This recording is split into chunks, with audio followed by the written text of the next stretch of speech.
de que si no se retiran, por ejemplo, las gónadas, los testículos, se convierten en gonadoblastomas. Sí, es cierto. En estos casos, obviamente, como los testículos quedan en la cavidad abdominal, hay más riesgo de que hagan tumores de las gónadas, ¿no? Se tienen que retirar, es preferible retirarlos. Igual como en un niño que no desciende los testículos, ¿no? Hay que hacerlo descender porque si no hay problemas hormonales después y como tumores de esa gónada, ¿no? Entonces, cuando es la gónada intraabdominal, hay que extirpar. Y como tiene todos los caracteres sexuales secundarios femeninos, con extirpando, digamos, los testículos, es, digamos, bastante, solucionamos casi la mayoría del problema, ¿no? Y ahí, obviamente, tú dirás, pues, pero, ¿y los estrógenos qué pasa? Podríamos dar terapia de reemplazo hormonal para eso, obviamente, ¿no? Así es. ¿Alguna otra Eso, duda que doctor. tenga? ¿Y antes de qué edad más o menos se recomienda retirar los testículos? Hecho el diagnóstico, o sea, hecho el diagnóstico, preferible retirarlo, ¿no? Por eso Ya, gracias, doctor. estos pacientes generalmente el diagnóstico se hace cuando ya van entrando a la adolescencia, ¿no? A veces 16 años, 18 años no le vienen su regla, a veces recién a veces consultan, ¿no? Ok. Déjame voy a cargar la presentación. Doctor, disculpe una pregunta. Dime, te escucho. ¿Cuál es la causa más frecuente de amenorrea secundaria?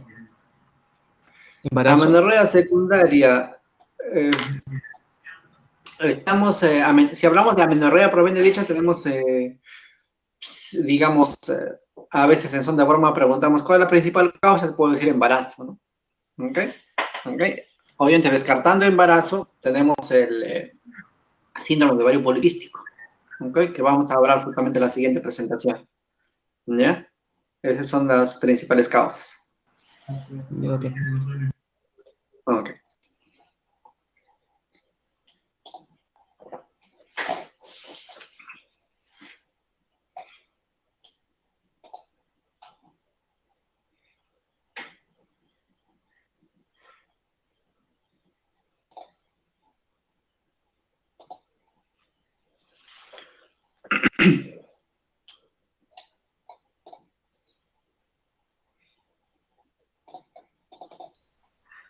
A ver, ¿me escuchan?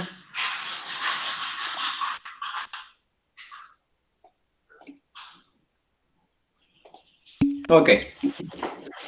Ya, gracias, veo que sí me escuchan. Bueno, igual, a ver, voy a empezar la grabación.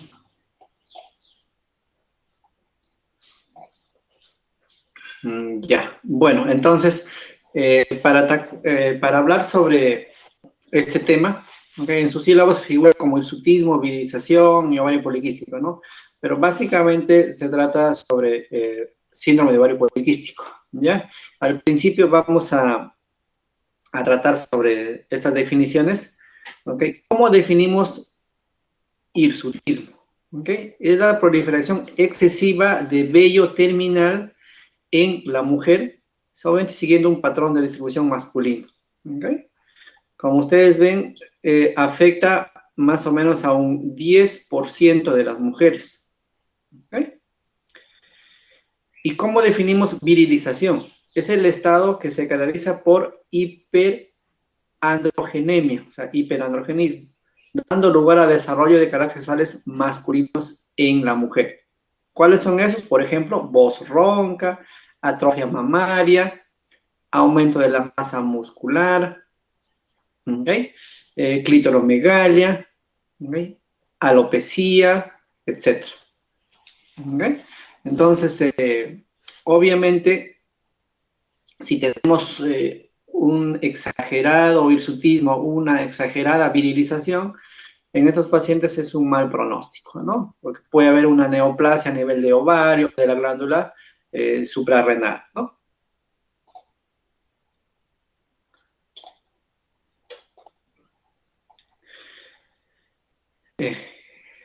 ¿Cómo se produce la producción de andrógenos? ¿Okay? Entonces, de los andrógenos circulantes, obviamente los más frecuentes son la testosterona, androstenediona y la dehidroepialdosterona. Son los más frecuentes los andrógenos. ¿Ok? ¿De dónde provienen? Del ovario, ¿ok? De la teca principalmente, de la corteza suprarrenal, de la zona reticular, pero también se producen tejidos periféricos, como el tejido adiposo, el músculo. ¿Ok? La testosterona y la androstenediona, ¿okay? Son andrógenos ováricos, principalmente, hablando en la mujer, obviamente. ¿Okay? Y la dehidroepialdosterona sulfato son principalmente de origen suprarrenal. ¿Okay? Entonces, en este esquema de acá, ya le presento, miren. Dice arriba suprarrenal y abajo dice ovario. Por la testosterona es producida tanto por la suprarrenal como por el ovario. 25% cada uno. Y el otro 50% es de conversión de la androstenediona hacia testosterona. ¿Ok?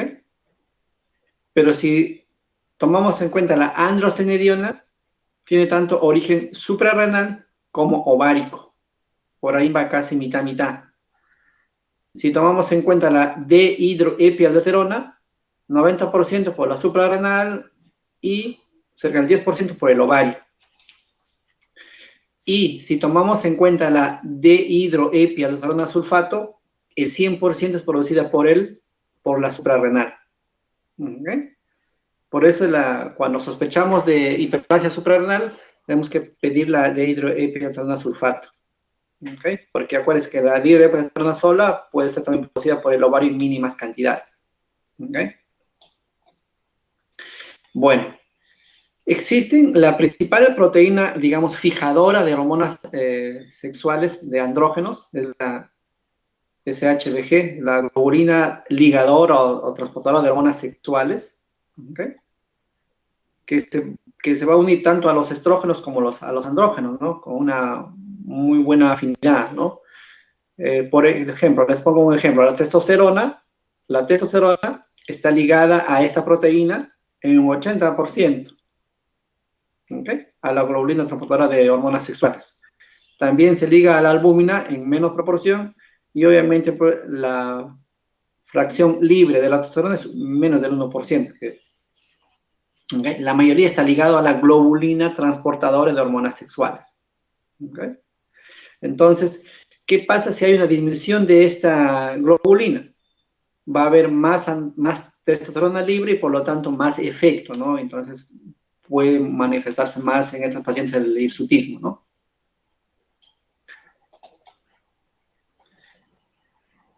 Los andrógenos tienen un efecto, digamos, especial a nivel del folículo piloso, ¿no? El vello, digamos, el folículo piloso se puede clasificar en vello, el vello fino, suave, ¿ok? O el vello, o el folículo piloso terminal, ¿no? Que es el largo, áspero, pigmentado, ¿no? Entonces, acuérdense también que el número de folículos pilosos dice que no varía durante la vida, ¿no? Lo que varía es el estímulo, básicamente, ¿no? Entonces, y la zona axilar y la zona púbica son bastante sensibles inclusive con bajos niveles de andrógenos, hay un buen efecto, un buen desarrollo del folículo piloso en esas zonas, ¿no? ¿Okay? Entonces, cuando hay un exceso de andrógenos, andrógenos libres sobre todo, produce un aumento del crecimiento del pelo en la mayoría de las zonas, ¿no? Sensibles. ¿Okay? Y obviamente, pues, caída de cabello a nivel del cuero cabelludo, ¿no? ¿Cómo evaluar lo que es el hirsutismo? ¿No? Existen unas tablas, ¿ok? Para evaluar el hirsutismo, en la cual vamos a ver el crecimiento del vello a nivel, digamos, facial, a nivel de cara, mentón, ¿ok? A nivel del tórax, ¿ok? Del abdomen, de la zona genital, brazos, muslos, el dorso, la zona escapular, ¿no? La parte digamos, la parte sacra, región sacra. Entonces existen todas unas tablas para dar un puntaje. Entonces, ¿qué hacemos? ¿No? Evaluamos, y con eso damos un puntaje, ¿no? Es la escala cuantitativa de hirsutismo de Ferrigan y Galloway, que es modificada, ¿no? Entonces, cada uno de los puntos va desde 0 a 4, ¿no? Dependiendo, ¿no? 1, 2, 3, 4, dependiendo del compromiso, ¿ok? 0 cuando es ausente, ¿no? O sea, ausencia de crecimiento del vello en esa zona. Y 4 indica el máximo crecimiento de vello en esa zona, ¿no? Entonces, al final sumamos el puntaje y vemos si de 0 a 7 puntos no se considera hirsutismo, de 8 a 12 puntos hay hirsutismo leve, de 13 a 19 hirsutismo moderado y más de 19 puntos hirsutismo severo. ¿Ok? Más o menos para homogeneizar la escala, ¿no? Pero a veces en la mayoría de historias ponemos simplemente hirsutismo en tales zonas y a veces no precisamos cuánto de puntaje, ¿no? Pero ideal sería hacer una escala, ¿no? Es la escala de hirsutismo, ¿ok? Y la más usada es la escala de acá, de Ferriman y Galloway, ¿no? Es la más usada. Por ejemplo, acá, ¿no? Si acá yo analizo, veo que acá hay una distribución no tanto triangular del vello, ¿no? ¿Ok? Entonces, ven acá, es una forma romboidea, ¿no? A nivel facial hay un desarrollo exagerado del vello en esta zona, tanto en la región malar, ¿ok? Acá también, ¿ok? Y en la región sacra, también acá, ¿no? Entonces, y de acuerdo a eso voy valorando todo, comparando con mi tabla y doy un puntaje, ¿ok? Entonces, para tener una escala más o menos, ¿ok? Entonces, acá, por ejemplo, hay a nivel de muslos, ¿ok? Un hirsutismo en esta zona, a nivel de los brazos, también acá, ¿no? Y les mencionaba, ¿no? Si hay un hirsutismo exagerado, ¿ok? O una virilización intensa exagerada, ¿ok? Entonces, por ahí hay que descartar que no hay una neoplasia, ¿ok? Una neoplasia productora de andrógenos, ¿no? Entonces, es un signo de la alarma que haya un signo exagerado de hirsutismo, no de hiperandrogenismo, ¿ok? Entonces, signos de alarma, ¿no? En estos casos, que aparezca el problema a edad adulta, que sea de rápida progresión, ¿ok? Y severo, que haya síntomas exagerados de virilización, ¿ok? Que haya signos, síntomas de Cushing, o la que testosterona sea mayor de 200 nanogramos por decilitro, o que la dihidroepiandrosterona sulfato sea mayor de 700 nanogramos por decilitro, ¿ok? Pero en general, obviamente, pues, si ustedes ven un cuadro exagerado de hirsutismo, de signo de hiperandrogenismo, pensaré que el cuadro puede ser más grave, inclusive puede haber una neoplasia por ahí, ¿no? Entonces, eso es en cuanto a la, digamos, un poco a la definición de lo que es hirsutismo.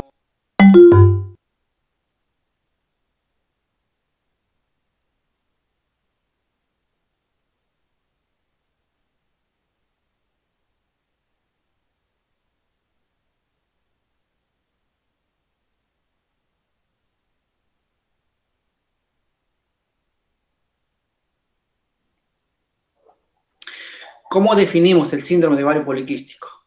Es un estado de anovulación crónica, ¿ok? Donde hay signos clínicos o biológicos de hiperandrogenismo, ¿ok? De hiperandrogenismo, obviamente debido a la sobreproducción ovárica de andrógenos, que está asociado a secreción inapropiada de gonadotrofinas. Es decir, hay anovulación, hay hiperandrogenismo y alteración de las gonadotrofinas. ¿Ok? Seguimos. No confundan lo que es ovario poliquístico con síndrome de ovario poliquístico. Cuando nos referimos a ovario poliquístico, solamente nos referimos a la morfología ovárica, o sea, a la forma del ovario. ¿Ok? A la forma del ovario. Entonces, vamos a definirlo más adelante, cómo se define ovario poliquístico. Y otra cosa es el síndrome de ovario poliquístico. ¿Ok? Entonces, en el síndrome de ovario poliquístico, obviamente, ahí ya es un término clínico de laboratorio que vamos a definir más adelante. Solamente ver la diferencia. Una cosa es ovario poliquístico, otra cosa es síndrome de ovario poliquístico. ¿Ya? El síndrome de ovario poliquístico ya es de una patología descrita desde hace bastantes años. Ya desde 1844 ya se empezó a sospechar en esta patología, pero recién en 1935, ¿ok? Según los estudios de Stein y Leventhal, fue donde ya se definió como ovario poliquístico, ¿no? ¿Ok? Ya, digamos, se pensó en patología relacionada con este tipo de alteraciones hormonales.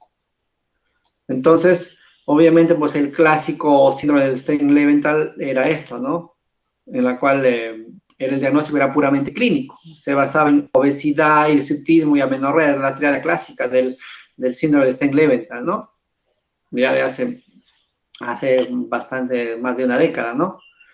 ¿Okay? Y que por ahí en el estudio anatómico encontraban ovarios aumentados de tamaño, ¿no? ¿Ok? Entonces, esto ha ido modificándose con el pasar de los años, ¿ok? Pero, ¿por qué la importancia de este tema? Porque es bastante prevalente, sobre todo en mujeres en edad fértil, inclusive que puede traer problemas de infertilidad, ¿ok? Se ha visto que el 20% de ovarios poliquísticos, bueno, en estas, digamos, pues, una cosa es ovario poliquístico, lo mencioné. Si tenemos pacientes solamente con ovario poliquístico, de estas, el 5 al 10% presentan síndrome de ovario poliquístico. O sea, no todas las pacientes que tienen ovarios de morfología poliquística presentan el síndrome de ovario poliquístico. Esa es la diferencia. ¿Ok? 75% de los casos de infertilidad anovulatoria. Entonces, es causa frecuente de problemas de infertilidad, sobre todo anovulatoria. ¿Okay? La etiología obviamente es desconocida, la causa se desconoce, ¿okay? Se sabe que hay una alteración a nivel del eje hipotálamo hipoficiario, lo cual altera la secreción pulsátil de la FH y LH y FSH, obviamente. ¿Okay? Eso va a condicionar una inadecuada foliculogénesis, ¿okay? Y todo el cuadro clínico que se deriva de eso, ¿no? ¿Okay? Inclusive se ha visto que el mismo estrés y otros factores ambientales dentro de un componente genético va a producir todo este cuadro clínico de amenorrea, ¿no? Obviamente, pues, y todo se relaciona en la alteración de la secreción pulsátil, la LH, FSH, ¿no? Y por consiguiente problemas de anovulación crónica, ¿no? ¿Okay? También se ha visto que está ligado digamos, a la parte genética. Hay una alta prevalencia dentro de una misma familia, ¿no? De este tipo de patologías. ¿Okay? Entonces, por ahí se cree que es una enfermedad que está transmitida por ambos sexos, ¿okay? Es un modo de herencia autosómico dominante ligado al cromosoma X, ¿no? Pues a eso apuntan los estudios, ¿no? Pero hasta ahora no hay una causa precisa que determinar. Las alteraciones hormonales obviamente al final va a repercutir a nivel del ovario, ¿ok? Y lo que les mencioné, altera la foliculogénesis. Esto ya lo han revisado cuando han hecho ciclo ovárico, acuérdense, lo normal, las fases del ciclo ovárico, la fase de reclutamiento, ¿ok? La fase de selección, la fase de dominancia, un folículo llega a dominar y la fase de ovulación. Entonces, en caso de ovario, del síndrome de ovario poliquístico, obviamente la alteración está acá. O sea, no hay folículo que llegue a dominar y por lo tanto no va a haber ovulación. ¿Ok? Entonces, de ahí cuando veamos del manejo, ustedes van a ver que si bien el síndrome de ovario poliquístico es una patología anovulatoria, ¿ok? En la cual no ovula, pero parte del manejo es dar anovulatorios, que es básicamente un anticonceptivo oral combinado, ¿no? Es dar anovulatorios. ¿Ok? Entonces, en algunos casos dicen es contraproducente, nos dicen dar un anovulatorio para una patología anovulatoria, ¿no? Pero vamos a ver que sí se pueden usar los anticonceptivos. Es más, son los más usados para corregir este tipo de patologías, ¿no? Bueno, entonces conclusión, hay una alteración en la dominancia del folículo por alteración, obviamente, en la producción pulsátil de la LH y FSH, ¿no? ¿Cómo hacemos el diagnóstico? ¿Ok? Entonces, ¿cuáles son criterios diagnósticos? Estos criterios son los clásicos criterios de Rotterdam, ¿okay? Que fueron revisados ya en el 2003, ¿no? ¿Okay? Hace más de 17 años, ¿okay? En la cual hasta ahora todavía prevalece, aunque se ha modificado por algunos fenotipos por ahí, pero hasta ahora prevalece esta clasificación, ¿no? Entonces, ¿cómo se definía? Habían 3 criterios. El primer criterio, el criterio de oligoovulación o anovulación, es decir, que no ovule, o que ovule muy espaciado, ¿okay? Es el primer criterio, ¿okay? Que indirectamente podemos sospechar cuando la paciente no menstrua, ¿ok? Entonces, cuando la paciente no menstrua, podemos sospechar de que hay un problema de anovulación ahí, ¿no? El otro criterio, signos clínicos y o bioquímicos de hiperandrogenismo. Entonces, hiperandrogenismo ya sea clínico, o sea, que yo vea que tiene acné, tiene hirsutismo, signos de hiperandrogenismo clínico, ¿ok? O bioquímico, o sea, que pida un dosaje de testosterona, de androstenediona, de hidroepiandrosterona sulfato y que estén elevados, ¿no? Sobre todo testosterona, ¿ok? Eso puede ser criterio clínico o bioquímico. Ese es el segundo criterio. El otro criterio, ovario poliquístico. O sea, que los ovarios tengan morfología poliquística. Y en este caso, obviamente nos ayuda la ecografía. ¿Ok? Nos ayuda bastante la ecografía. Entonces, para hacer el diagnóstico, suficiente, acá lo dice, 2 de estos 3 criterios. De estos 3 criterios, 2 criterios es suficiente para hacer el diagnóstico de síndrome de ovario poliquístico. Es decir, una paciente puede tener anovulación, ¿sí? Puede tener hiperandrogenismo, y con eso ya tengo 2 criterios y el diagnóstico está hecho, de síndrome de ovario poliquístico. Y puede ser que sus ovarios estén normales. Es decir, puede haber una paciente con síndrome de ovario poliquístico que tenga ovarios de morfología normal. ¿Ok? ¿Por qué? Porque, según como les acabo de explicar, basta que estén presentes 2 de estos 3 criterios. O sea, puede haber síndrome de ovario poliquístico con ovarios conservados. ¿Ok? Obviamente hay que descartar otra patología. ¿Ok? Como, por ejemplo, la hiperplasia suprarrenal congénita o tumores secretantes de andrógenos, ¿no? También descartar también síndrome de Cushing, ¿no? ¿Okay? Entonces, estos son los llamados criterios mayores, ¿no? Para el diagnóstico de ovario poliquístico. La anovulación, el hiperandrogenismo y el ovario poliquístico. ¿Ok? Puede haber otra manifestación como irregular en las menstruaciones, que no sea tanto, digamos, anovulación, que no sea tanto amenorrea, sino oligomenorrea. Puede haber problemas de obesidad, resistencia a la insulina. Son otros criterios llamados criterios menores, ¿no? ¿Ok? Entonces, ¿a cuáles son los criterios de Rotterdam?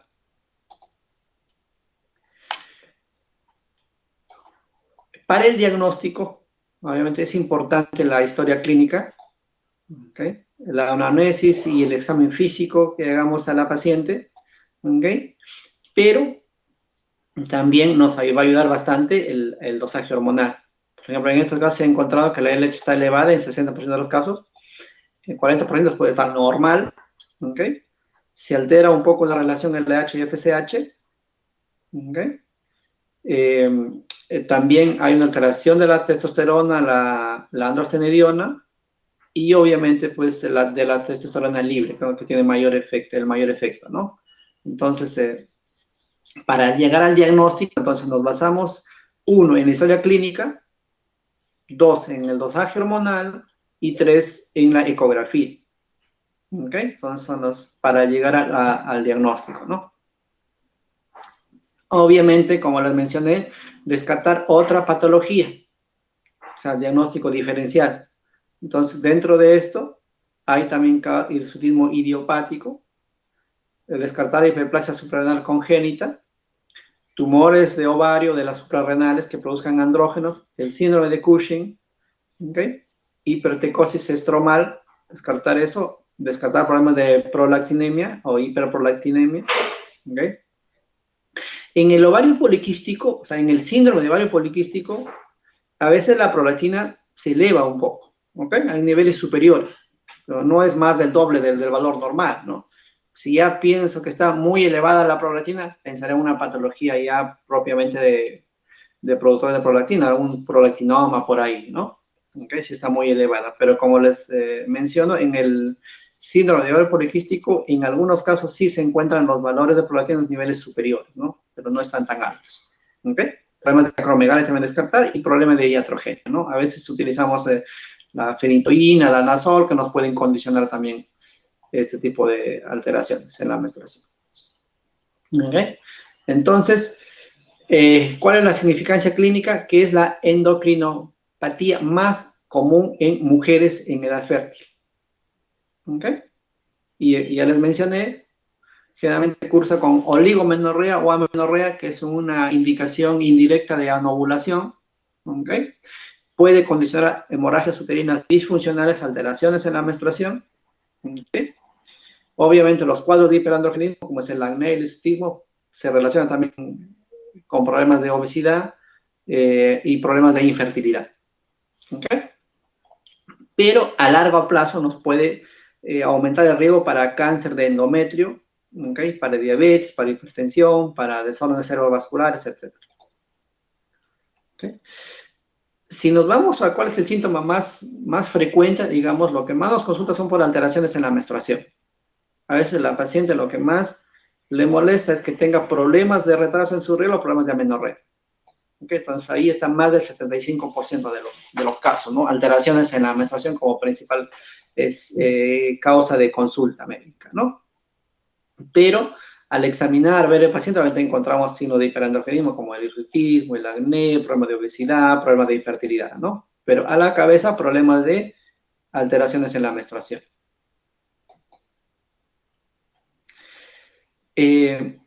Los problemas en la menstruación son los que se presentan generalmente al inicio, ¿no? ¿Okay? Y obviamente, pues muchos pacientes empiezan con la pubertad. Es normal que los primeros años de posmenarquia tengan problemas un poco de alteraciones en la regla, ¿no? Es normal. Por eso es que en algunos casos se dice que el diagnóstico definitivo y más seguro es hacerlo, ¿no? Ya cuando están en la adolescencia, ¿no? También se empiezan a manifestar los signos de hiperandrogenismo, problemas de sobrepeso, pero a la larga, en forma más tardía, ¿ok? 25, 30 años, ya vemos problemas de infertilidad, ¿ok? Y más tardío, problemas de cáncer de endometrio, problemas de cáncer de mama, alteraciones metabólicas como la diabetes, ¿ok? Hipertensión y DCB. Entonces, inicialmente, si bien se manifiesta solamente con problemas de trastornos menstruales, de hiperandrogenismo, a la larga, si no corregimos el problema y es muy persistente, puede llegar a producir otros problemas como cáncer de endometrio, etc. ¿Okay? La fisiopatología es un poco compleja. Acuérdense que no se sabe cuál es el origen en sí, la causa en sí, que altera la producción, digamos, la secreción pulsátil del HFSH. No se sabe dónde está el problema en sí. ¿Ok? Ya esto con calma pueden revisarlo, ¿ok? Sería explicar la fisiopatología, es un poco tedioso de esto, ¿ok? O sea, lo que les mencioné, obviamente no sabemos cuál es el origen en sí, ¿no? Si el origen es central, que condiciona la alteración de la producción del LH-FSH, ¿no? Pero el resumen es que está alterado la secreción pulsátil de estas hormonas, por consiguiente todo el cuadro clínico que se desarrolla, ¿no? Una mala foliculogénesis, una alteración en la foliculogénesis, por lo tanto una alteración en la maduración folicular y la ovulación, obviamente, y toda la consecuencia que trae eso de amenorrea, ¿no? Las principales manifestaciones clínicas que les mencioné, ¿ok? Anovulación crónica, ¿ok? Hiperandrogenismo, que les mencioné, y obviamente, ¿esto a qué se debe, no? O sea, y es todo esto, por ejemplo, los problemas de anovulación crónica a la larga condicionan a infertilidad. ¿Okay? Los problemas de hiperandrogenismo. Obviamente el cuadro clínico de hiperandrogenismo, acné, hirsutismo, trastornos metabólicos también. ¿Okay? Y obviamente, pues, sí, es el cuadro más severo en pacientes que a la vez se presentan problemas de obesidad, ¿no? O alteraciones en la insulina, ¿no? Son cuadros más severos todavía, ¿no? Y obviamente, pues, el aumento en la producción de estrógenos, ¿no? Que a la larga va a producir trastornos de hiperplasia endometrial, con el riesgo de cáncer de endometrio en el futuro, o trastornos menstruales, ¿no? Si vemos, digamos, en una laparoscopía o una laparotomía, vemos los ovarios, lo puedo ver así, ¿no? Ovarios bastante grandes que parecen como pequeños quistecitos dentro del ovario, ¿ok? Y obviamente, pues, en la ecografía es lo que vamos a definir, ¿ok? Entonces, veamos. ¿Cómo se define ovario poliquístico en la ecografía? Se define con mayor o igual a 12 folículos y que cada uno mida de 2 a 9 milímetros de diámetro. Entonces, esa es la definición clásica para ovario con morfología poliquística. ¿Ok? Que tenga mayor o igual a 12 folículos y que cada uno mida de 2 a 9 milímetros. ¿Ok? O por ahí en algunos encuentros mayor de 12 y que el folículo mida menos de 10 milímetros, que viene a ser lo mismo, ¿no? ¿Okay? Pero también hay otros criterios, como por ejemplo el volumen del ovario, ¿no? Que sea mayor de 10 centímetros cúbicos, ¿ok?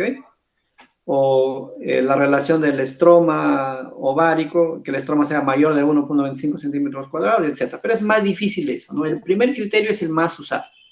El número de folículos y el tamaño del folículo es el más usado, ¿ya? Y el segundo criterio, obviamente, va a ser el volumen de ovario, ¿no? Mayor de 10 centímetros cúbicos, ¿ok? Es para el diagnóstico. Entonces, en la ecografía, obviamente, pues, estos de acá son folículos atrésicos. No son quistes, ¿ok? Son folículos atrésicos. Entonces, si vemos mayor o igual a 12 de estos, y el diagnóstico está hecho, ¿no? A diferencia de un ovario normal en que va a tener folículos, pero no pasan más de 12, ¿no? Entonces, esta es una imagen ecográfica, ¿ok? Que se ve acá en el contorno, acá, pequeñas imágenes anecogénicas, y si lo cuentan, pues acá hay más de 12, de hecho, ¿no? Tanto acá como acá. Realmente son distribución periférica, en número mayor de 12, y que cada uno mide menos de 10 milímetros, ¿no? O sea, de 2 a 9 milímetros. Es el diagnóstico ecográfico de ovario poliquístico, que es uno de los criterios. Y en esta imagen de acá, obviamente pues, es más nítida, ¿no? Si ustedes cuentan acá, pues hay 1, 2, 3, 4, bueno, obviamente hay cerca de 18 folículos atrésicos, ¿no? Es una imagen clásica del ovario poliquístico, ¿ya? Y obviamente, pues a la vista directa, los ovarios lo vemos así, ovarios agrandados con una imagen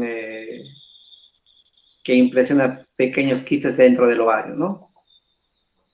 Ok.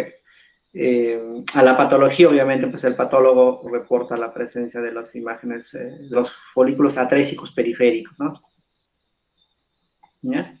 Entonces, en el laboratorio, dentro del estudio que hacemos, les mencioné, hay que hacer un dosaje hormonal, ¿ok? Y acá les he agrupado los análisis de laboratorio, cómo se interpretan, ¿no? Si ustedes ven acá, una flecha hacia arriba, sí que está aumentado. ¿Qué está aumentado? en el síndrome de ovario poliquístico, la LH, la testosterona, tanto la total como la libre, la androstenediona, el estradiol libre y la estrona están aumentados. La prolactina puede estar ligeramente aumentado en el 25% de los casos. Hay una insulinemia porque hay resistencia a la insulina. Y también está elevado el factor de crecimiento similar a la insulina tipo 1. ¿Ok? Todo está aumentado, todo esto que les acabo de mencionar. ¿Qué está disminuido? Obviamente, la globulina transportadora de hormonas sexuales, que es la que se va a unir a la testosterona, está disminuida. Entonces, está disminuida la globulina transportadora de hormonas sexuales, de andrógenos, ¿no? Y también está disminuida la proteína que transporta al factor de crecimiento similar a la insulina. La globulina que transporta al factor de crecimiento similar a la insulina tipo 1 está disminuido. Es decir, las proteínas o globulinas que transportan o que se van a unir a la testosterona están disminuidos. ¿Ok? ¿Qué pasa con la FSH? La FSH puede estar normal o ligeramente disminuida. Por eso se altera la relación de LH y FSH, ¿no? Está alterada la relación. ¿Ok?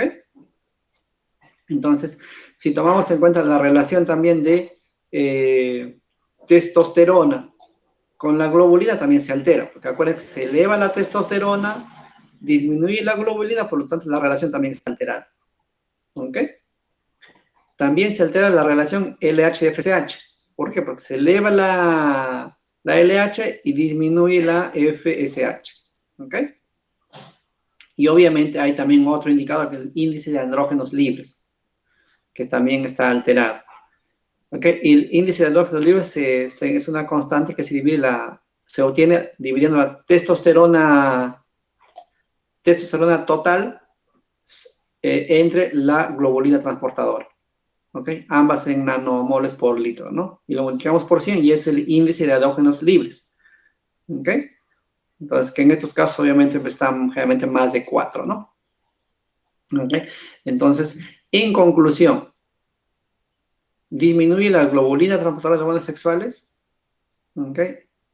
Y la globulina transportadora del factor de crecimiento similar a la insulina tipo 1, y todo el resto se eleva, excepto la FSH. ¿Ok? Entonces, eso ya para que vayan memorizando y para que no se olviden, ¿no? Realmente, y de acuerdo a eso es lo que vamos a pedir, el dosaje hormonal, ¿no? Pediré dosaje LH, FSH, testosterona, androstenediona, ¿ok? Entonces, y como diagnóstico diferencial de la dehidroepiandrosulfato que solicitaré en el laboratorio, ¿no? Medir la globulina es más difícil, ¿ok? Hay laboratorios que lo realizan, sí, ¿ok? Pero generalmente no es lo habitual pedir el dosaje de la proteína transportadora de hormonas sexuales, ¿no? No es de rutina, ¿no? Bueno, el nivel de los andrógenos intraováricos, ¿no? Entonces, la alteración de los andrógenos a nivel del ovario van a alterar la maduración folicular, inducen la atresia folicular, ¿ok? Y se dice que es un poco la causa final o responsable de la ovulación, ¿no? Entonces, en esta paciente, si vemos problemas de acné, ¿ok?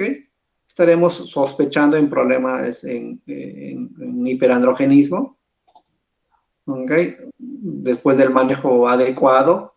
El manejo tanto actualmente se hace tanto por el ginecólogo, por el endocrinólogo también nos apoya con el manejo y obviamente pues también parte de la cirugía de la estética, ¿no? Entonces, veamos.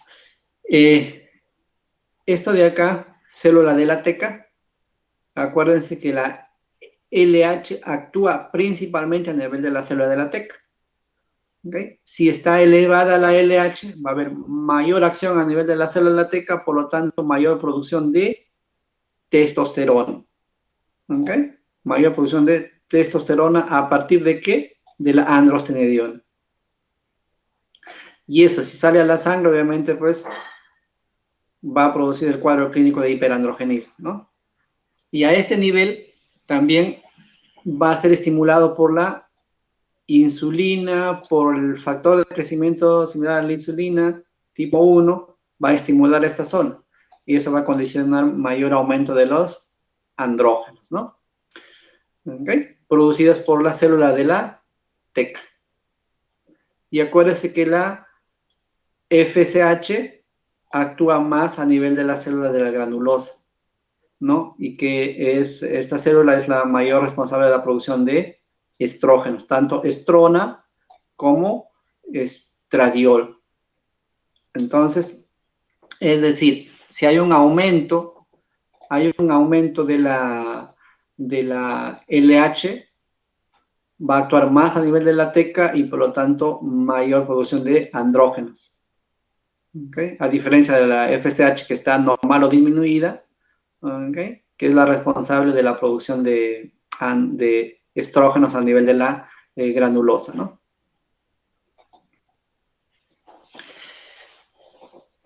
También ustedes van a encontrar en la literatura que hay fuentes de hiperandrogenismo. Se habla de lo que les mencioné al principio, de la producción de andrógenos, ¿no? Por lo tanto, por el ovario, sí predomina lo que estamos hablando ahorita, pero también pues el problema a nivel del compartimento del segundo compartimento de las suprarrenales, ¿ok? A nivel de la grasa periférica, y a nivel del eje hipotalámico. Esta clasificación no la usamos mucho de los compartimentos, por eso es que no les voy a desarrollar. No solamente les menciono nada más, ¿no? Por ahí, porque vayan a encontrar en la literatura. Ahora, les mencioné, ¿no? Se relaciona bastante el sobrepeso con el síndrome de ovario poliquístico. Es más, en pacientes con sobrepeso, entonces hay mayor aromatización periférica, por lo tanto, hay mayor conversión a partir de la androstenediona, mayor conversión a estrona, ¿no? Okay, entonces, porque aumenta la aromatización periférica, ¿no? En estos pacientes se ha visto que en pacientes con sobrepeso disminuyen los niveles de la globulina transportadora de hormonas sexuales, ¿no? Y obviamente hay un mayor nivel de la insulina, ¿no? Esto condiciona que en estos pacientes tengan un poquito el cuadro clínico sea un poco más manifiesto, ¿no?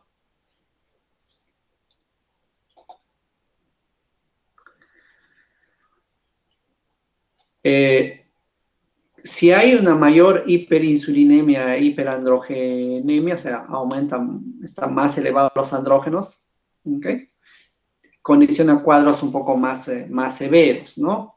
Se ha visto, por ejemplo, en estos pacientes que están elevados los andrógenos o elevada la insulina, la globulina está más disminuida, al igual que la proteína transportadora del factor de crecimiento similar a la insulina, ¿no? Que están más disminuidos, ¿no? Y obviamente se aumenta más en estos pacientes la LH, ¿no? Entonces, un cuadro clínico más severo en estos casos, ¿no? ¿Ok? Y también, obviamente, les mencioné de que hay también un aumento de la insulina en estos casos, ¿no? Una hiperinsulinemia. Bueno, voy a tratar de avanzar un poquito más porque ya estamos un poco en contra del tiempo. Rol de la insulina en el ovario poliquístico. ¿Okay? Hay receptores de insulina a nivel del estroma ovárico. ¿Okay? Entonces, el síndrome de hiperinsulinemia se asocia a intolerancia a la glucosa y la diabetes, obviamente, y que en estos pacientes va a haber el llamado síndrome de resistencia a la insulina, en la cual indirectamente lo podemos sospechar cuando hay acantosis nigricans, ¿no? Una imagen les voy a mostrar, ¿no? Entonces, si hay problemas de acantosis nigricans, voy a pensar en que hay problemas de intolerancia a la glucosa, problemas de diabetes, problemas de hiperinsulinemia, ¿no?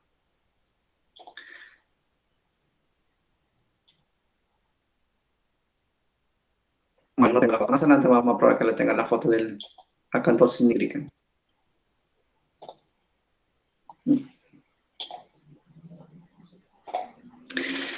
En cuanto al tratamiento, ya para ir pasando un poco ya a la parte final, en cuanto al tratamiento, obviamente existen objetivos principales del manejo. ¿Cuáles son los objetivos principales? Interrumpir los ciclos viciosos de anovulación. Es decir, si su principal consulta es por problemas de amenorrea o oligomenorrea, hay que corregir eso. regular el ciclo menstrual. ¿Ok? ¿Cuál es el otro objetivo?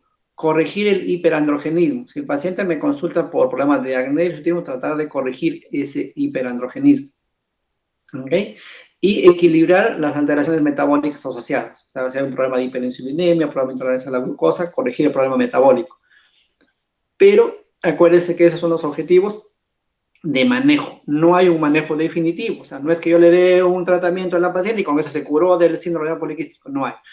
Existe un manejo, pero no hay un tratamiento definitivo. ¿Por qué? Porque a veces manejamos a la paciente, ¿okay? Corregimos el problema y después de un tiempo vuelven a lo mismo. ¿Okay? Entonces, es cuestión de explicarlos. Y parte del manejo, obviamente, es la dieta. ¿Ok? Una alimentación saludable. ¿Ok? Ejercicio también, el ejercicio ayuda bastante y con el hecho de bajar de peso también va a ayudar a que haya una mejor respuesta. ¿Ok? Pero, digamos, lo dividimos en dos grandes grupos los pacientes. Primero, si la paciente desea gestar o no desea gestar. Obviamente, si desea gestar, mi objetivo principal del manejo va a ser la inducción de ovulación. Ya sea médico, que es lo más común, ¿ok? Pero inducir ovulación para que se pueda embarazar. Pero si la paciente no desea embarazarse, ¿ok?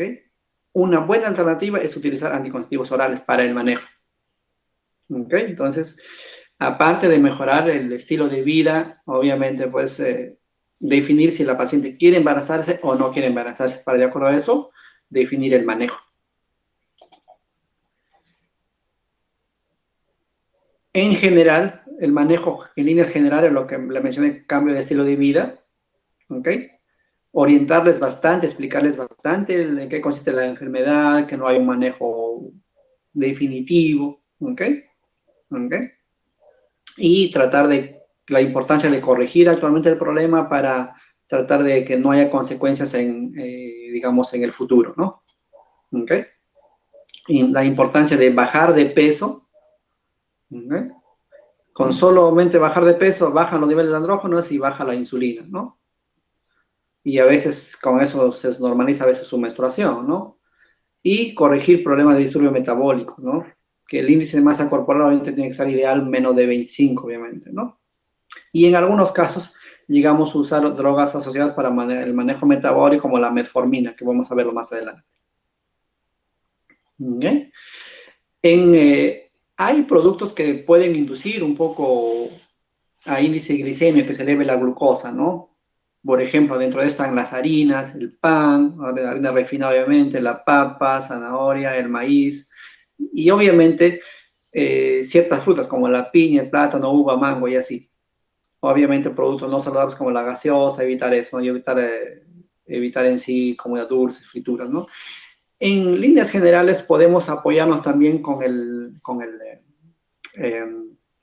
para el manejo de su dieta, ¿no? Entonces, el nutricionista también nos puede apoyar en esto. A veces lo enviamos para que le oriente en cuanto a su nutrición, para el bajo de peso, ¿no? Para que baje de peso y obviamente, pues, el ejercicio físico, ¿no? Para que baje de peso. ¿Ok? Pero, entonces, ¿qué pasa si la paciente no desea embarazarse? Entonces, les mencioné, por ahí uno de los objetivos es obviamente regular su regla, bajar el hiperandrogenismo, y para eso existen ya productos como los anticonceptivos que vienen dentro de su presentación, traen un compuesto, ¿ok? Traen un compuesto, un progestágeno, que tiene efectos antiandrogénicos, ¿ok? Que vamos a verlo más adelante. Entonces, al final, estos productos, el principal, el más utilizado, por ejemplo, el que tiene el ciproterona, ¿no? La ciproterona es el más usado, digamos, excepto en pacientes que tienen resistencia a la insulina, ¿no? ¿Okay? Entonces, en estos pacientes se ha visto que con solamente usar el anticonceptivo a veces empieza a disminuir la LH, empieza a bajar la testosterona producida por el ovario y se eleva la globulina transportadora de hormonas sexuales, ¿no? Es decir, mejora el índice de andrógenos libres, ¿no? Pero el efecto no es tan rápido. Un buen efecto empieza a los 3 meses hasta los 6 meses, ¿no? Obviamente, si tienen problemas, por ejemplo, de hiperandrogenismo, primero empezará a mejorar la seborrea, el acné a los 3 meses, empezamos su mejoría, el hirsutismo a partir de los 6 meses notamos el efecto, ¿no? O sea, no es tan pronto el efecto. ¿Ok? Y a la vez el anticonceptivo oral nos va a ayudar para prevenir la hiperplasia endometrial, ¿no? Y corregir sus sangrados.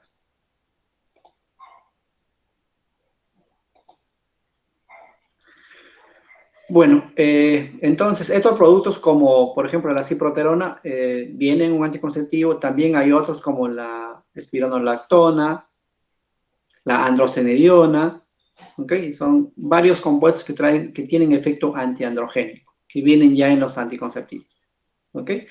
Pero en esta paciente, obviamente, ¿qué pasa si por A o B se embaraza, no? Hay compuestos que son, digamos, teratogénicos.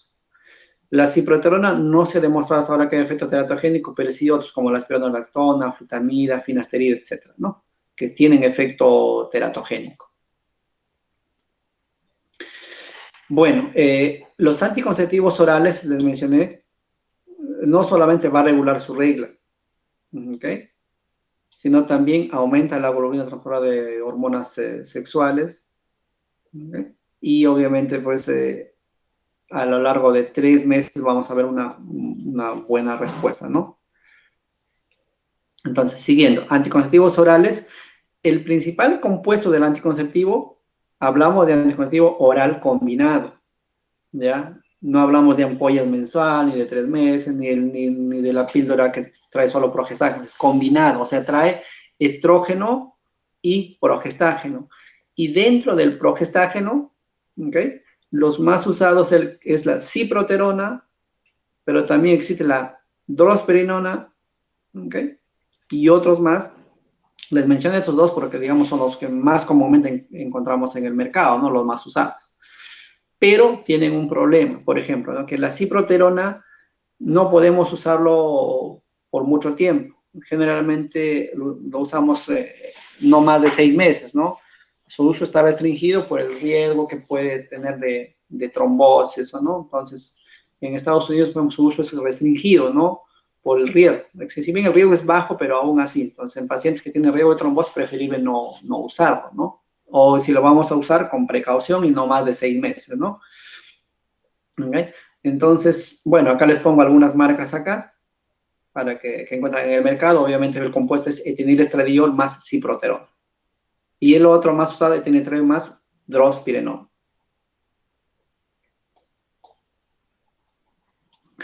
Y lo que les mencioné al principio, ¿por qué usar el anticonceptivo? El anticonceptivo al final, el objetivo va a ser hacer que no ovule. Hacer que no ovule. Y lo que les mencioné, si el síndrome de ovario poliquístico es una patología anovulatoria, o sea, que no ovula, ¿okay? A diferencia de un ciclo normal que se produce la dominancia del folículo y hay ovulación, ¿okay? Acá no hay ovulación. Entonces, si no hay ovulación, ¿por qué usamos un anovulatorio?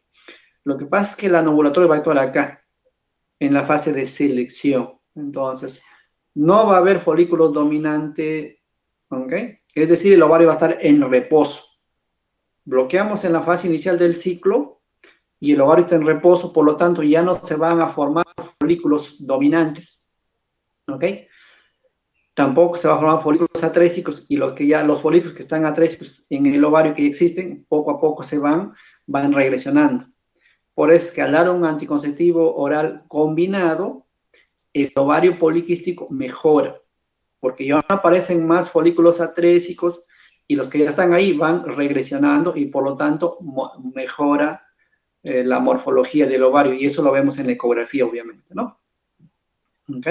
Esa es la explicación por qué usamos un anticonceptivo oral combinado que es anovulatorio en una patología anovulatoria, ¿no? Bueno, y si la paciente desea embarazarse, entonces ya utilizamos la inducción de ovulación. Obviamente ya generalmente en nuestro hospital ya lo referimos al servicio de infertilidad para su manejo adecuado, ¿no? ¿Okay? Pero el manejo sería eso, inducir ovulación para que consiga el embarazo, ¿no? Si esa es su prioridad. Dentro del manejo médico, lo más usado es el citrato de clomifeno, ¿ok? Pero existen otros productos como la gonadotropina menopáusica humana, ¿ok? Etcétera. Pero ya esto es manejo ya de infertilidad. Tienen un tema aparte de lo que es infertilidad, ¿no? Para donde se desarrollarán más a profundo lo que es la inducción de ovulación. ¿Okay? Existen textos completos inclusive de inducción de ovulación, ¿no? Diferentes esquemas de manejo por el especialista, ¿no? Y abajo les menciono lo que es manejo quirúrgico. ¿Ok? Actualmente muy poco se utiliza esto ya, salvo porque el paciente no responda al manejo médico por ahí, entonces antiguamente se usaba más, ¿no? Se usaba el llamado drilling, ¿no? Que consistía en hacer al ovario hacer pequeños orificios, 8 o más orificios, ¿ok? En la cual era una forma como de drenar los pequeños folículos A3 que había ahí, ¿ok? Romper un poco la cápsula del ovario y de esa manera mejoraban un poco, pero esa mejoría generalmente no se expande más de 6 meses, ¿no? Es decir, es algo transitorio, entonces no, por eso es que no se usa actualmente mucho, ¿no? Más se utiliza la inducción de ovulación, por eso el manejo quirúrgico ha quedado un poco de lado, ¿no? ¿En qué caso se usa? A veces entramos a operar por otra patología ahí y vemos los ovarios poliquísticos, ¿okay? O entró a una laparoscopía diagnóstica por infertilidad y de paso está el ovario poliquístico, bueno, se le hacen el drilling ahí, no mediante la laparoscopía, ¿no? Les mencioné, el citrato de clomifeno es el más usado en cuanto a inducción. ¿Ya? Entonces, la dosis, la tableta viene de 50 miligramos, generalmente se empieza con esquemas a tomar la pastilla del segundo al sexto día del ciclo, ¿ok? Si no responde a esa dosis, se puede aumentar a otra dosis, a 50, 150 miligramos y así, llevando un control estricto.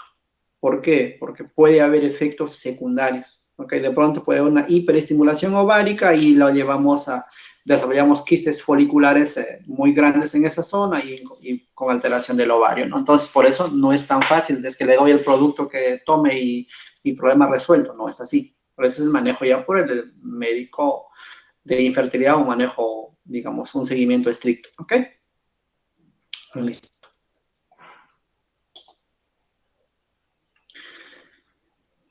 Les mencioné un poco del manejo quirúrgico, también parte del llamado, la cauterización por laparoscopía, que es el llamado drilling, ¿ok? Que tiene beneficios limitados, como les veo acá, hasta máximo hasta los 6 meses, y la resección en cuña del ovario, ¿no? Resección en cuña del ovario, que tampoco ya está en desuso, ¿no? Ya no se utiliza actualmente. A veces lo usamos para tomar una biopsia, para mandar a patología para estudio, pero ya muy, muy poco, la verdad. Está en desuso. Bueno, es un video en el cual se hacía drilling. Este es el ovario. ¿Ok? Este es el equipo, un tipo punzón que ingresa por el trocar de la laparoscopía. Se va a hacer un drilling, un reventar, digamos, hacer orificios al ovario y de esa manera, digamos, condicionamos de que hay una mejora temporal de la ovulación. ¿Ya? Mejora temporalmente la ovulación, ¿no? Bueno, era un video, pero acá no veo que no se reproduce, no funciona. Tratamiento de las alteraciones metabólicas. Obviamente, pues, una paciente con sobrepeso, con solamente bajar el 10%, se dice que mejora la hiperinsulinemia, mejora la tolerancia a la glucosa, mejora los lípidos, ¿okay? Y así, y mejora inclusive la producción de proteínas transportadoras de hormonas sexuales por el hígado, ¿no? Entonces es importante, si tienes sobrepeso, bajar de peso. Y ahí va obviamente el apoyo de nutrición y de ejercicio físico, ¿no? Pero también se ha visto que responde mejor en estas pacientes cuando usamos una droga cuando utilizamos la metformina, ¿no? Para mejorar el efecto, mejorar la parte metabólica de la paciente, ¿no? Entonces, pero obviamente tener mucho cuidado, porque si la paciente se embaraza puede haber problemas por ahí. Aunque la metformina se utiliza con ciertas restricciones en el embarazo, ¿no? Pero la triometazona sí no debe usarse porque tiene mayores efectos teratogénicos, ¿no? Entonces, si va a utilizar metformina o otro hipoglicemiante, preferible que también tenga que cuidarse no embarazarse. Pues. ¿Okay? Entonces, la metformina, la presentación, lo habitual es 850 miligramos. ¿Okay? Se ha visto que es un producto bastante tolerable. No es que baje su glucosa a niveles de hipoglicemia para nada. Generalmente los regula sus niveles de glucosa. Entonces, podemos usarlo, ¿no? Tanto lo usamos con el ginecólogo como también en coordinación con el endocrinólogo que trabajamos, ¿no? Entonces, por eso acá dice, no produce hipoglicemia, ¿no? Bueno, y cuando les mencioné de acantosinígricas, ¿ok? Que vamos a ver las lesiones acá. Entonces, cuando ven una imagen aterciopelada a nivel del cuello, que es esta de acá, entonces, esta imagen aterciopelada en el cuello, las axilas u otras zonas me hacen la llamada acantosinígrica, ¿no? Entonces, cuando yo veo estas imágenes, puedo estar sospechando que hay un problema de resistencia a la insulina o un problema de intolerancia a la glucosa, ¿no? La resistencia a la insulina, ¿ok? Y obviamente, pues, en estos pacientes tengo que hacer el estudio adecuado, ¿no? Y a medir el dosaje de andrógenos también en estos pacientes, ¿no?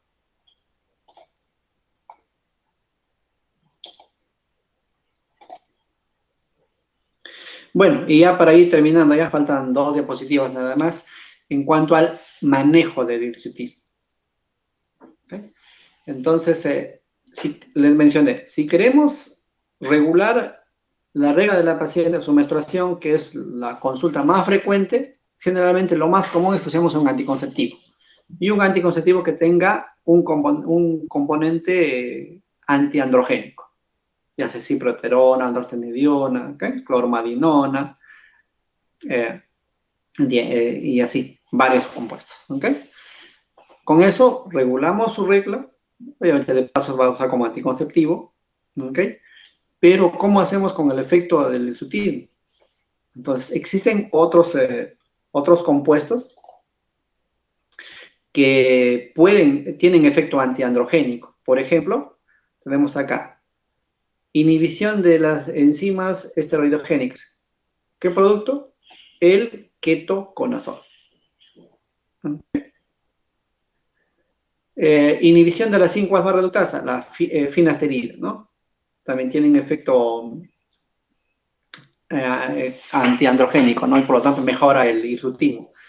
Y lo que les mencioné, ¿no? Los antiandrógenos que son bloqueadores de los receptores androgénicos, la ciproterona a la cabeza que viene en el compuesto en el anticonceptivo, ¿ok? También podemos usar la espironolactona, flutamida, pero el más usado ahí es ciproterona. Entonces, una paciente que me viene con cuadro clínico, digamos, de alteraciones en la regla y a la vez tiene problemas de hiperandrogenismo, puede usar un anticonceptivo que tenga ciproterona. Generalmente lo usamos por unos 6 meses, ya mejoró un poco el cuadro clínico y lo rotamos a otro compuesto. Porque acuérdense que les dije, preferible no usar más de 6 meses, ¿no? Y obviamente acompañado de todo, de la dieta de la paciente, de que baje de peso, ¿ok? Y así. Pero hay pacientes que me dicen, doctor, quiero que mejorar rápido los problemas de hiperandrogenismo, ¿no? O sea, sobre todo el hirsutismo. ¿Qué hacemos? Pues hay lo que es otros mecanismos que son mecánicos, ¿no? Y acá el último ustedes mecánicos, digamos, depilación temporal. Hay infinidad de formas de depilación, ¿okay? Y esto más trabaja con la parte estética. Inclusive hay actualmente la depilación permanente, ¿no? Se utiliza el láser para hacer una depilación permanente, tanto de las zonas, digamos, que están con hirsutismo, ¿okay? Es más, actualmente lo utilizan bastante ya por lo que es, digamos, ya las pacientes que no desean afeitarse la parte axilar o inclusive vello púbico, utilizan depilación permanente láser, ¿no? Para esa zona, ¿no? Pero acá estamos hablando de una depilación láser de las zonas del hirsutismo, ¿ok? Entonces ya, digamos, si la paciente quiere mejorar de forma rápida esa parte, va a lo que es la parte mecánica, ¿no? La depilación láser, por ejemplo, ¿no? Tanto temporal como permanente, ¿no? ¿Listo? Entonces, eso en cuanto al manejo del hirsutismo. ¿Ok? Y en conclusión, para ir terminando, les mencioné, el síndrome de ovario poliquístico es una disfunción endocrino-metabólica, crónica, heterogénea, que tiene un componente genético. ¿Ya?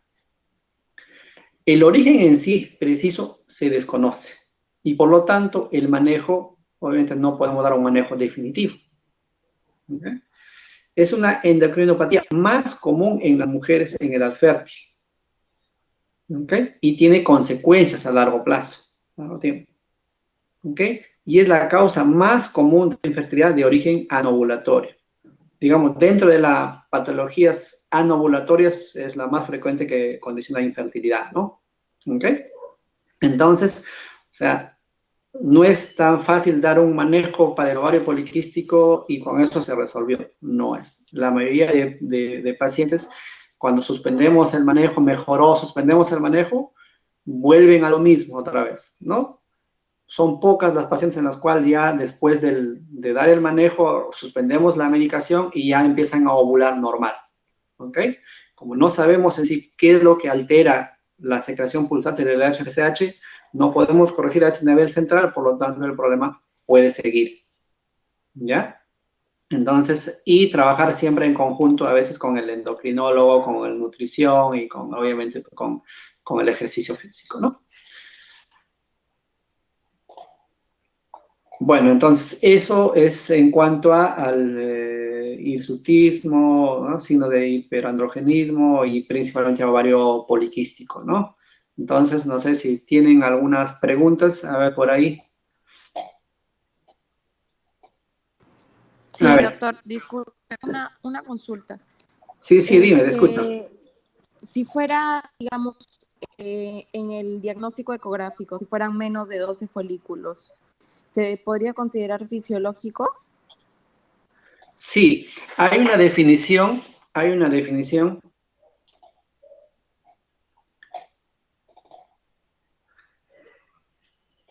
en la cual se dice, digamos, hasta 8 folículos es normal por ahí, ¿no? Inclusive algunos lo catalogan como ovario polifolicular, o sea, que tiene varios folículos, ¿ok? Es más, para hacer el diagnóstico de ovario poliquístico, basta con que sea un ovario alterado. Puede ser que un ovario esté alterado, pero el otro ovario está normal, y ya es un ovario poliquístico, ¿no? Pero ¿qué pasa si tengo un ovario que tiene, ponte, pues, encuentro varios folículos ahí, más de 12, pero por ahí encuentro uno grande, ponte, pues, ¿no? Uno de 20, uno de 30 milímetros. Entonces, no puedo hacer el diagnóstico, ¿ok? Por eso es que lo ideal en estos casos es hacer la ecografía en postmenstruación, o sea, en fase proliferativa inicial, ¿no? ¿Por qué? Porque si hago la ecografía, ponte a una paciente que está ahí cerca de la ovulación, de pronto encuentro un folículo grande y que voy a tener que postergar el diagnóstico para repetir la ecografía siguiente ciclo, ¿no? Así es, entonces la ecografía se recomienda en fase proliferativa inicial, la menstruación, en otras palabras, ¿no? ¿Alguna otra pregunta? Sí, Sí. y respecto a los anovulatorios, ¿hay un tiempo predeterminado que lo puedo usar para que se pueda regular la ovulación? Sí, los anovulatorios, si queremos para que lo corrija su regla, al mes ya está menstruando normal, ¿ok? Pero obviamente pues, no se recomienda un mes de tratamiento, ¿no? Pero si queremos para el manejo del hiperandrogenismo, el acné y el hirsutismo, el acné, una respuesta adecuada empieza a los 3 meses, el hirsutismo a partir de los 6 meses. Entonces, utilizamos el anticonceptivo generalmente no menor de 3 meses hasta 6 meses, con el que tiene ciproterona, y después bajamos o cambiamos a otro producto, porque les mencioné que la ciproterona prefiere no usarlo más de 6 meses, ¿no? A otro anticonceptivo. Pero, ¿qué pasa si, ponte, el paciente no tiene signo de hiperandrogenismo? sea, no hay acné, no hay hirsutismo, solamente su problema sería anovulación y andrógenos y ovario poliquístico, perdón, ¿no? Y andrógenos están normales, ¿no? No hay signo de hiperandrogenismo. Entonces, en esos pacientes, no necesariamente voy a usar un anticonceptivo que tenga efecto antiandrogénico. Podría usar otro anticonceptivo, ¿ok? Normal, ¿no? Porque mi objetivo principal no va a ser ahí corregir el hiperandrogenismo, porque no lo tiene, ¿no? Entonces, se puede usar otro producto que no tenga antiandrogénico en estos casos cuando no hay signos clínicos de hiperandrogenismo, o sea, no hay acné, no hay hirsutismo, ¿no? Ya. ¿Alguna Ok, duda doctor, más? gracias. Ok, gracias a ti. Doctor, una consulta. Sí, Doctor, dime, Marco. sí, se menciona que el 30% presenta una función ovulatoria normal. ¿En estas pacientes existe una infertilidad o cuál sería la clínica más frecuente en ellas? Ya. Eh, Mira, hay pacientes en las cuales menstruan normal. En esa paciente que menstrua normal, yo implícitamente puedo pensar que está ovulando normal. ¿Ok? El hecho de que menstrue todos los meses y en forma regular es porque está ovulando normal. ¿Ok? Entonces, pero si tiene otro cuadro que tiene ponle que tenga hiperandrogenismo y en la ecografía encuentra un ovario poliquístico, no necesariamente va a requerir un manejo. ¿Okay? No necesariamente. Entonces, por eso tengo que ver cuál es el síntoma principal de la paciente. Si su prioridad es embarazarse, obviamente, pues tendría que manejar, ¿no? Si sus síntomas son muy marcados de hiperandrogenismo, tengo que manejar. Pero, a lo que voy. Hay pacientes que menstruan, ponte, pues, todos los meses y viene una ecografía que dice ovario poliquístico. Y de pronto veo si hay criterios de hiperandrogenismo, no hay nada, no hay acné, tal vez un acné por ahí leve de la adolescencia por ahí, no es muy marcado, no requiere manejo, ¿ok? Por eso, es más, se dice que según un adolescente, si el cuadro clínico no es muy severo, se puede tranquilamente esperar hasta para completar el desarrollo de mamario, el desarrollo de los genitales secundarios, entonces hasta los 18 años se podría postergar el manejo si un cuadro no es severo. En una adolescente, sobre todo en la pubertad, se tiene que tomar este caso con mucha precaución. No todos requieren manejo, ¿ok? Entonces, pero obviamente el manejo va a ser de acuerdo a lo que priorice la paciente. Pues, si su prioridad es infertilidad, hay que priorizar eso, inducción de ovulación. Si no quiere embarazarse, tranquilamente se puede regular la regla y manejar el hiperandrogenismo con anticonceptivos, ¿no? Así es. Doctor, pero en esos pacientes que le menciono, puede haber fertilidad, aunque sean pequeños casos, o completamente en todas las pacientes van a ser infértiles. No, de hecho. Y esa es una pregunta frecuente, ¿no? Dicen, doctor, me ha dicho que tengo síndrome poliquístico y mi médico me ha dicho que no puedo embarazarme. Es una pregunta frecuente. Entonces, y de pronto, pues, no se cuidan, confiadas, y de pronto vienen embarazadas. ¿Ok? Ah, ya. Eso, entonces, lo que pasa es que de vez en cuando va a ovular. O sea, no es que tenga una ovulación permanente. A veces hay pacientes que ovulan, ¿no? De vez en cuando ovulan y justo si coincide con relaciones sexuales se puede embarazar. De hecho, al tener ciclos anovulatorios es menos posibilidad de embarazo, pero no imposible. O sea, sí se pueden embarazar. ¿Ok? Y en esas pacientes que no logran embarazarse, ya, pues, hacemos inducción de ovulación, obviamente, ¿no? Pero respondiendo a tu pregunta, obviamente, al tener ciclos ovulatorios de vez en cuando, sí podría embarazarse. Así es. Ya, ¿Ya? genial, doctor. Gracias. Ok, gracias. ¿Alguna otra duda que tengan?